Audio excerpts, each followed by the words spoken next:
Sa ibang balita, hindi pakikialaman ng Malacanang si dating Pangulong Rodrigo Duterte kung nais nitong sumuko at magpasakop sa jurisdiksyon ng International Criminal Court. Ayon kay Executive Secretary Lucas Bersamin, susundin nila ang anumang kagustuhan ng dating Pangulo kaugnay sa mga kinakaharap nitong kaso sa ICC.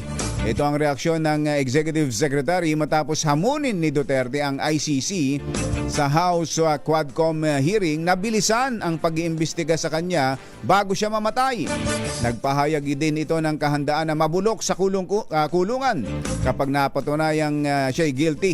Ayon kay Executive Secretary Bersamin, maaaring ipasa ng ICC ang proseso ng kaso sa Interpol at dito mapipilitan ang gobyerno na sumunod o tumugon basay sa umiiral na mga protokol. Yun. Ano ba sinabi talaga ni dating Pangulong Duterte? Sige nga, iparinig nga natin, ipapanood nga natin. Ano ba sinabi talaga sa... Yung former president ba ay willing na mag-cooperate sa investigation sa ICC?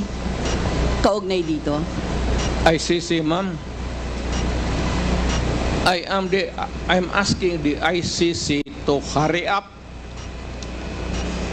and if possible they can come here and start the investigation tomorrow. This issue has been left hanging for so many years. Matagal, ma'am, baka mamatay na ako, hindi na nila ako maimbestiga. So I'm asking the ICC through you na pagpunta na sila dito bukas, umpisahan na nila ang investigation. And if I am found guilty, I will go to prison and rot there for all time. Ayun pala naman talaga eh. Oh, ang linaw ng naging pahayag ng dating Pangulong Rodrigo Duterte.